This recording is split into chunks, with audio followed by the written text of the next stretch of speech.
बाज drone battalion, भारतीय सेना का आसमान में नया बार। नमस्कार साथियों, स्वागत है आपका। जरा कल्पना कीजिए, भविष्य का युद्ध सिर्फ टैंकों से नहीं, सिर्फ मिसाइलों से नहीं और सिर्फ फाइटर जेट से भी नहीं लड़ा जाएगा, बल्कि हजारों फीट ऊपर उड़ते हुए ड्रोन से भी लड़ा जाएगा। साथियों, कल्पना कीजिए, दुश्मन की हर हलचल आसमान से लगातार देखी जा रही है। किस इलाके में सैनिकों की मूवमेंट हो रही है, कहां हथियार जमा किए जा रहे हैं, कहां कोई सैन्य गतिविधि बढ़ रही है, इन सब की जानकारी एक ड्रोन लगातार भेज रहा है। और अब इसी बदलते युद्ध क्षेत्र के लिए भारतीय सेना ने एक बड़ा कदम उठाया है। नाम है बाज, यानी बाज, एक शिकारी पक्षी जो बहुत ऊंचाई से अपने लक्ष्य पर नजर रखता है। साथियों, भारतीय सेना ने पंजाब के जालंधर में 11 कोर्स के तहत एक स्पेशलाइज्ड और डेडिकेटेड बाज ड्रोन बटालियन खड़ी की है। और इसकी खास बात यह है कि यह पाकिस्तान से लगे पश्चिमी मोर्चों के संदर्भ में भारतीय सेना की ड्रोन कैपेबिलिटी को मजबूत करने की दिशा में एक महत्वपूर्ण कदम है। अब सवाल है, बाज बटालियन की जरूरत आखिर क्यों पड़ी? इसका जवाब समझने के लिए हमें आधुनिक युद्ध को समझना होगा। कुछ दशक पहले युद्ध का मतलब था टैंक, तो फाइटर जेट्स, मिसाइल्स और सैनिक। लेकिन आज एक और वेपन सिस्टम तेजी से बैटलफील्ड का हिस्सा बन रहा है, और वह है ड्रोन। आज ड्रोन सिर्फ आसमान में उड़ता हुआ कैमरा नहीं है। यह सर्वेलेंस कर सकता है, रिकॉग्निशन कर सकता है, बैटलफील्ड इंटेलिजेंस दे सकता है और अलग अलग परिस्थितियों में लॉजिस्टिक और अटैक रोल्स में भी इस्तेमाल हो सकता है। यानी एक छोटा सा अनमैन्ड एयरक्राफ्ट पूरे बैटलफील्ड की तस्वीर बदल सकता है। और दोस्तों, भारत ने यह बदलाव बहुत करीब से महसूस किया है। विशेषकर भारत चीन सीमा पर लंबे समय तक चले स्टैंड ऑफ ने दिखाया कि अनमैन्ड सिस्टम कितने महत्वपूर्ण हैं। लद्दाख जैसे इलाके में जहां टेरेन बेहद मुश्किल है, जहां मौसम चुनौतीपूर्ण है और जहां हर मूवमेंट पर नजर रखना आसान नहीं है, वहां ड्रोन एक सैनिक की आंख बन सकता है। और सिर्फ आंख नहीं, बल्कि इंटेलिजेंस गैदरिंग का एक महत्वपूर्ण माध्यम बन सकता है। इसके बाद मई 2025 में हुए ऑपरेशन सिंदूर के दौरान अनमैन्ड सिस्टम को भूमिका और भी ज्यादा चर्चा में आई। इससे एक बात साफ हुई कि मॉडर्न कॉन्फ्लिक्ट में ड्रोन्स अब ऑप्टिकल टेक्नोलॉजी नहीं है, वे बैटलफील्ड का महत्वपूर्ण हिस्सा बन चुके हैं। और इसी बदलती जरूरत के बीच आता है बाज। अब इसे सिर्फ एक ड्रोन यूनिट मत समझिए, क्योंकि बाज का कॉन्सेप्ट इससे कहीं बड़ा है। यह एक ऐसी स्पेशलाइज्ड फॉर्मेशन हो सकती है जहां ट्रेंड पर्सनल अलग अलग प्रकार के ड्रोन्स को एक कोऑर्डिनेशन सिस्टम के रूप में ऑपरेट और मैनेज करें। अब यहां एक महत्वपूर्ण बात, बाज बटालियन सिर्फ एक तरह की ड्रोन ऑपरेटिव करने वाली यूनिट नहीं होगी। रिपोर्ट्स के अनुसार इसके इकोसिस्टम में MQ-9V, हेरोन्स, हैमर्स और भारतीय कंपनियों द्वारा विकसित इंडिजीनियस UAV सिस्टम जैसे प्लेटफॉर्म शामिल होंगे। यानी एक तरफ अमेरिकन टेक्नोलॉजी, दूसरी तरफ इजराइल अर्जन प्लेटफॉर्म और तीसरी तरफ इंडियन इंडिजीनियस टेक्नोलॉजी। इन सबको एक ही ऑपरेशनल इकोसिस्टम में लाना अपने आप में एक बहुत बड़ी चुनौती है। अब बात करते हैं MQ-9V की। MQ-9V जनरल एटॉमिक का long endurance unmanned aircraft system. इस तरह के UAV लंबी समय तक हवा में रहकर सर्वेलांस और इंटेलिजेंस मिशन को सपोर्ट कर सकते हैं। यानी एक ड्रोन कुछ मिनटों के लिए नहीं, बल्कि लंबे समय तक मिशन एरिया पर नजर रख सकता है। इसे कहते हैं पर्सिस्टेंट सर्वेलेंस, यानी लगातार निगरानी। और युद्ध के मैदान में लगातार निगरानी का मतलब है दुश्मन की एक्टिविटी को जल्दी पहचानना और कमांडर्स को बेहतर सिचुएशन अवेयरनेस देना। इसके अलावा इंडियन मिलिट्री पहले से ही हेरोन और इजरायली ऑर्जिन UAV इस्तेमाल कर रही है। हेरमेस सीरीज के UAV भी एडवांस सर्वेलेंस और रिकॉग्निजेंस कैपेबिलिटी के लिए जानी जाती है।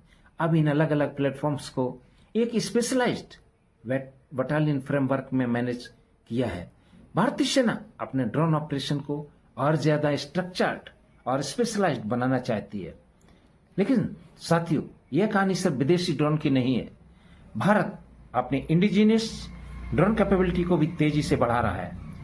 इंडिया फोर्स और दूसरी भारतीय कंपनियां देश के लिए अलग अलग प्रकार के अनमैन्ड सिस्टम विकसित कर रही हैं।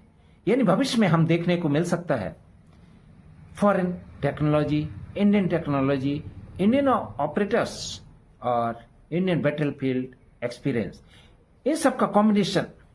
लेकिन बाज की असली ताकत सिर्फ उसके ड्रोन नहीं होंगे, असली ताकत होगी उसके लोग, क्योंकि मॉडर्न ड्रोन वॉरफेयर में सिर्फ ड्रोन उड़ाना काफी नहीं है। आपको चाहिए trend operators, technical specialist, data specialist, communication expert और मेंटेनेंस पर्सनल, क्योंकि ड्रोन वॉरफेयर में सॉफ्टवेयर भी उतना ही महत्वपूर्ण है जितना हार्डवेयर। अब जरा सोचिए, एक बैटलफील्ड में एक साथ कई ड्रोन उड़ रहे हैं। हर ड्रोन अलग अलग सेंसर से डाटा भेज रहा है, अलग अलग लोकेशन से इंफॉर्मेशन आ रही है और कमांडर्स को यह सब इंफॉर्मेशन तेजी से समझनी है। यही एक स्पेशलिस्ट ड्रोन बटालियन की असली भूमिका शुरू होती है।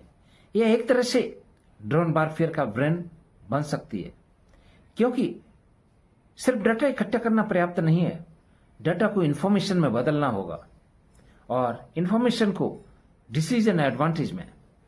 यानी आधुनिक युद्ध की असली ताकत साथियों, आज के बैटलफील्ड में एक और बड़ा बदलाव हो रहा है। पहले हम वेपन की बात करते थे, अब सॉफ्टवेयर की भी बात होती है। ड्रोन का सॉफ्टवेयर अपडेट होगा, सेंसर बदलेंगे, कम्युनिकेशन सिस्टम बदलेंगे, इलेक्ट्रॉनिक वॉरफेयर का खतरा रहेगा और दुश्मन भी अपनी टैक्टिक्स लगातार बदलता रहेगा। इसलिए हाई इंटेंसिटी ड्रोन वॉरफेयर में टेक्नोलॉजी को तेजी से अपडेट करना होगा और मेंटेनेंस करना बहुत महत्वपूर्ण है। अब एक कंफ्यूजन भी दूर कर देते हैं। बाज बटालियन इंडियन आर्मी की दूसरी ड्रोन फॉर्मेशन से अलग भूमिका निभा सकती है। इन्फेंट्री फॉर्मेशन के टेक्टिकल लेवल पर इमीडिएट सर्वेलेंस जैसी जरूरतों के लिए, वहीं आर्टरी और दिव्यास्त्र, बैटरी, लोटरिंग अम्युनिशन और वन वे अटैक ड्रोन से संबंधित है, जबकि वाच का कॉन्सेप्ट एक स्पेशलाइज्ड और सेंट्रलाइज्ड ड्रोन कैपेबिलिटी की दिशा में है। यानी अलग अलग जरूरतें के लिए अलग अलग ड्रोन फॉर्मेशन। और साथियों, भारत के ड्रोन एक्सपेंशन का स्केल आप एक आंकड़े से समझ सकते हैं। रिपोर्ट के मुताबिक कुछ साल पहले भारतीय सेना के पास कुछ 100 ड्रोन थे, लेकिन अब यह संख्या 50,000 से ज्यादा अनमैन्ड सिस्टम तक पहुंचने की बात कही गई है। अगर ये स्केल देखेंगे तो समझ में आएगा कि अब केवल ड्रोन्स खरीदना काफी नहीं होगा, उसके लिए चाहिए training, maintenance, operators, data systems और स्पेशलाइज्ड ऑर्गेनाइजेशन। और यही बात जैसी इंफॉर्मेशन की जरूरत सामने आती है। रशिया यूक्रेन वार ने दुनिया को एक बड़ा लेसन दिया है। आज छोटे ड्रोन्स भी बैटलफील्ड पर बड़ा इंपैक्ट डाल सकते हैं। Recognitions, intelligence, battlefield monitoring, artillery support और दूसरे मिशन में अनमैन्ड सिस्टम की भूमिका लगातार बढ़ रही है। इसलिए दुनिया की मिलिट्रीज अब एक नई सवाल का जवाब खोज रहे हैं। भविष्य का बैटलफील्ड कैसा होगा? आज शायद बहुत साफ है, human plus AI plus drone plus data. अब जरा सोचिए, भविष्य के भारतीय बैटलफील्ड की कल्पना कीजिए। एक इंडियन सोल्जर ग्राउंड में मौजूद है, उसके ऊपर एक ड्रोन लगातार निगरानी कर रहा है, एक दूसरा यूएवी दूर तक सर्वेलेंस कर रहा है, एक दूसरा सिस्टम जरूरत के मुताबिक लॉजिस्टिक सपोर्ट दे रहा है, यही हजारों डाटा पॉइंट्स को एनालिसिस कर रहा है और कमांड सेंटर को लगातार अपडेट इंफॉर्मेशन मिल रही है। यानी एक सोल्जर अकेला नहीं लड़ रहा है, उसके साथ एक पूरा टेक्नोलॉजिकल इकोसिस्टम काम कर रहा है। और साथियों, यही है बाज की असली कहानी। जालंधर में एक नई ड्रोन बटालियन का उठना सिर्फ एक ऑर्गेनाइजेशनल चेंज नहीं है, यह इस बात का संकेत है कि भारतीय सेना ड्रोन को सिर्फ एक इक्विपमेंट की तरह नहीं, बल्कि एक कंप्लीट वॉरफेयर इकोसिस्टम की तरह देख रही है। आने वाले समय में यह सिर्फ जमीन पर नहीं युद्ध होगा, वह आसमान में भी होगा, वह समुद्र में भी होगा, और वह डिजिटल बैटलफील्ड में भी होगा।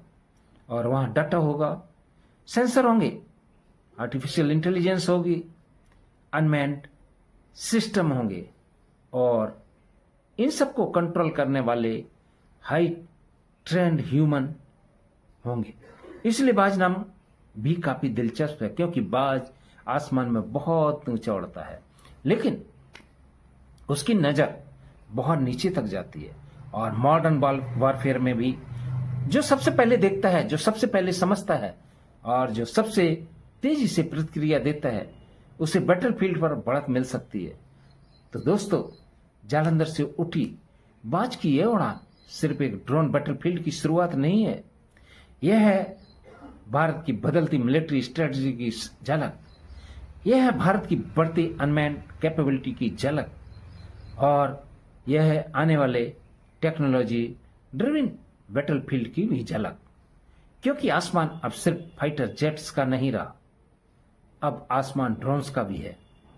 और आने वाले युद्ध में शायद सबसे महत्वपूर्ण सवाल यह नहीं होगा कि किसके पास सबसे ज्यादा हथियार हैं, बल्कि सवाल होगा किसकी नजर सबसे तेज है, किसका डाटा सबसे बेहतर है, और कौन सबसे तेजी से डिसीजन ले सकता है।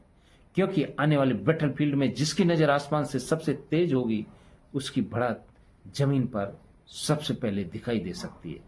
मिलते हैं फिर अगली वीडियो में, तब तक के लिए जय हिंद, वंदे मातरम, धन्यवाद।